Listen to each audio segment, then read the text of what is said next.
of course, our guest this morning. Yes, Professor Selwyn Cudjoe, who is here to talk about his book, The Slave Master of Trinidad, story by William Harding Burnley. Was Mr. Burnley a racist? He was white, wasn't he? He was a slave master, right? Yeah, they had a dominant thing that blacks, not only they were both savages and like children. And so, I mean, you have to have a justification to treat people the way you do. So the dominant ideology of the time was that whites were superior, blacks were savages, and which, of course, the justification. We just passed the Taggart. He gave the Taggart Church, the lands for the St. Mary's Anglican Church, he gave it. And presumably went to church and took his wife. They believed devoutly in God. But the ideology of Christianity has to be slavery. They believe that some people were born to be children and be servants unto your master as you are unto your God. So white people at that time, the dominant ideology, this course of the nigger question by Carlyle was 1849. And so that whole dominant ideology that black people were inferior. So yes, he was a racist. Of course, I think people should go get a copy. I think it's important. And even in terms of the women are very important in that. In terms of behavior, for example, the whole inquiry, and he did probably what I would call the first sociological study of Trinidad when he, in 21 or so, when he went around to 1825, went around to the plantations and heard testimony about the slaves, the behavior, foods, and the whole bit. It's rather the first sociological study of Trinidad. So it's a lot of important work. That wasn't the intent. The intent was to show that slavery is a good thing, but it gives us the information. Yeah. So it's a very important book, and I think the other point I want to make, I keep on making, it's not the history simply of black people or the history of Indians. It's a history of slavery. We were made by slavery to affect everybody. You can't, I don't care whether you're from Venezuela, or just come here from Colombia, or you're here from a long time. It is that what makes us what we are. The basis of our society, we are a slave society, and that's the basis of it. So we should know about slavery and its impact on how folks were treated. Yeah, I know we're coming to a close, but I wanted to raise the issue of reparations, which seems to be a discussion taking place within the academia at this point. Has there been sufficient lobbying, agitation from CARICOM governments concerning the issues of reparation? I know they had set up a committee at one time. Well, no, they had in fact taken it to the powers that be, the CARICOM committee, appealing to the major governments. Mm-hmm. Remember when, for example, I was on a radio station when the guy, I just called him the Prime Minister of England, what's his name? Cameron went down to Jamaica, and of course the Prime Minister, listen, we want to be repaid for what we have for your labor. It was a big issue.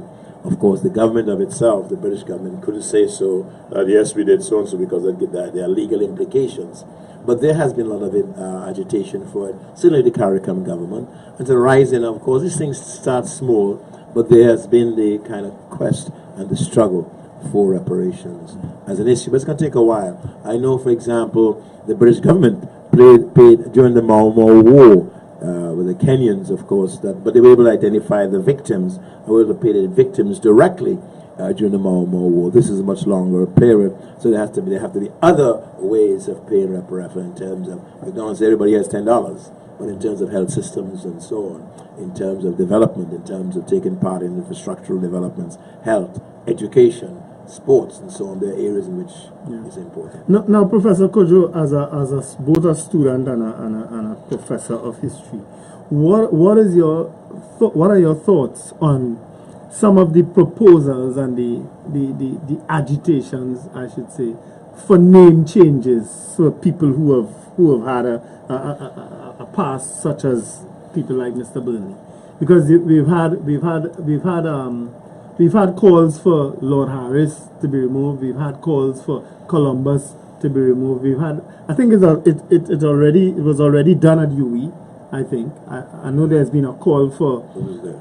I'm not sure if it was actually removed in terms of the name of a hall. Oh, was that called the hall? No, that was I think a little different. But the point is, the calls for Columbus, the name, the Columbus Square also to be renamed and so on. Yeah, the statue to be removed. also. What are your thoughts on things? That's been a very big movement. I mean, say for example, certain people. My daughter was at a Yale, and the big thing to have one. Cologne, I think, was one of the big slave masters.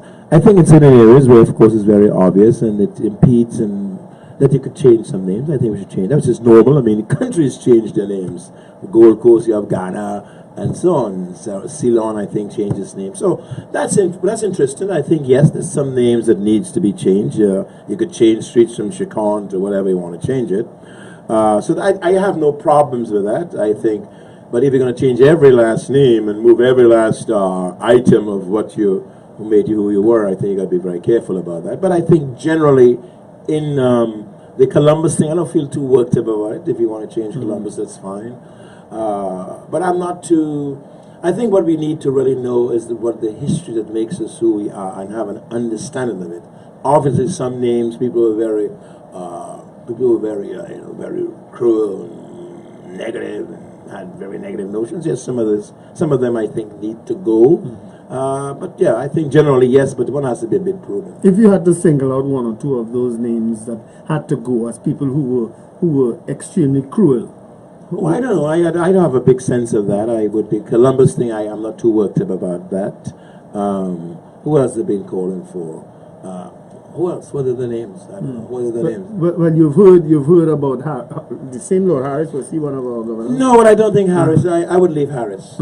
I think Lord Harris is very important. He was also a progressive governor. He's the guy who introduced the educational systems and so on. You can't turn back the clock. There's some people I think, for example, if you want to say Burnley, one of the guys who wouldn't necessarily want to, even though I think we should have, I would like to put a plaque in the Savannah to know that he was there.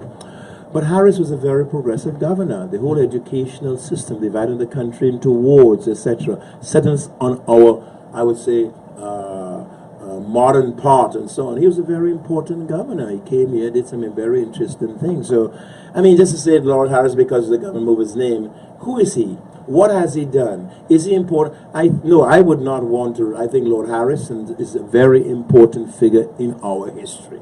And somebody said they move him in his name because you like a name or what?